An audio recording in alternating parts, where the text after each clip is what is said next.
Item ಯಾವುದೇ ಇರಲಿ try ಮಾಡಿ ಆಚಿ ಚಿಕನ್ ಮಸಾಲಾ. ಆಚಿ ಚಿಕನ್ ಮಸಾಲಾ. ಬೆಂಗಳೂರಿನಲ್ಲಿ ಹೆಚ್ಚಾಗ್ತಲೇ ಇದೆ ಪುಡಿ ರೌಡಿಗಳ ಹುಚ್ಚಾಟ ಮತ್ತು ಕಿರಿಕ್. ಅದು ಕೂಡ ಮಧ್ಯರಾತ್ರಿಯಲ್ಲಿ ಕುಡಿದ ಮತ್ತಲ್ಲಿ ಏನು ಮಾಡ್ತಾ ಇದ್ದೀವಿ ಅನ್ನೋದು ಗೊತ್ತಾಗದೆ ಪದೇ ಪದೇ ಕಿರಿಕ್ ಆಗ್ತಾ ಇರುವಂತಹ ಘಟನೆಗಳು ಬೆಂಗಳೂರಿನಲ್ಲಿ ನೋಡೋದಕ್ಕೆ ಸಿಗ್ತಾ ಇದೆ. ಬೆಂಗಳೂರಿನಲ್ಲಿ ಈಗ ಮತ್ತೆ ಕಿಡಿಗೇಡಿಗಳ ಅಟ್ಟಹಾಸ ಅಂತೆ. ನಡು ರಸ್ತೆಯಲ್ಲೇ ಬಿಯರ್ ಬಾಟಲ್ ಹಿಡ್ಕೊಂಡು ಪುಂಡಾಟ ಮೆರೆದಿದ್ದಾರೆ ಅನ್ನೋದ್ರ ಡೀಟೇಲ್ಸ್ ಸದ್ಯ ಸಿಗ್ತಾ ಇದೆ.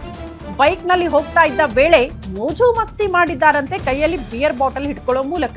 ಪೊಲೀಸರ ಭಯ ಇಲ್ಲದೆ ಡೇಂಜರಸ್ ಆಗಿ ರೈಡಿಂಗ್ ಮಾಡಿದ್ದಾರೆ ಪುಂಡರು. ಬಿಯರ್ ಕುಡಿಯುತ್ತಾ ಯುವಕರಿಂದ ಟ್ರಿಬಲ್ ರೈಡಿಂಗ್ ಆಗಿದೆ ಅನ್ನೋದ್ರ ಡೀಟೇಲ್ಸ್ ಸಿಗ್ತಾ ಇದೆ. ಬಿಟಿಎಂ ಲೇಔಟ್ ನಿಂದ ನಿನ್ನೆ ರಾತ್ರಿ ಯುವಕರ ಹುಚ್ಚಾಟ ಆಗಿದೆ ಅನ್ನೋದ್ರ ಡೀಟೇಲ್ಸ್ ಇದು. ಕಿಡಿಗೇಡಿ ಯುವಕರ ವಿರುದ್ಧ ಕಠಿಣ ಕ್ರಮ ಕೈಗೊಳ್ಳಬೇಕು ಅಂತ ಸಾರ್ವಜನಿಕರು ಒತ್ತಡ ಹಾಕ್ತಿದ್ದಾರೆ. ದೃಶ್ಯ ನೋಡ್ತಾ ಇದ್ದೀರಿ. ಟ್ರಿಬಲ್ ರೈಡಿಂಗ್, ಸಂಚಾರಿ ನಿಯಮಗಳೆಲ್ಲ ಪಾಲನೆ ಅಂತೂ ಮಾಡ್ತಿಲ್ಲ. ಪಾಲನೆ ಮಾಡಿಲ್ಲ ಅನ್ನೋ ವಿಚಾರ ಪಕ್ಕಕ್ಕಿಟ್ಟರು ಕೂಡ ಕೈಯಲ್ಲಿ ಬಿಯರ್ ಬಾಟಲ್ ಯದ್ವಾ ತದ್ವಾ ಗಾಡಿ ರೈಡ್ ಮಾಡ್ತಿದ್ದಾರೆ. ಏನಾದರೂ ಹೆಚ್ಚು ಕಡಿಮೆ ಆದರೆ ಬೇರೆಯವ್ರಿಗೂ ಕೂಡ ಸಮಸ್ಯೆ, ರಸ್ತೆಯಲ್ಲಿ ಹೋಗುವಂಥ ವಾಹನ ಸವಾರರಿಗೆ ಇವ್ರಿಗೂ ಕೂಡ ಸಮಸ್ಯೆ. ಹಾಗಾಗಿ ಇವರ ವಿರುದ್ಧ ಕ್ರಮ ಆಗಬೇಕು ಅಂತ ಸಾರ್ವಜನಿಕರು ಒತ್ತಾಯ ಮಾಡ್ತಿದ್ದಾರೆ.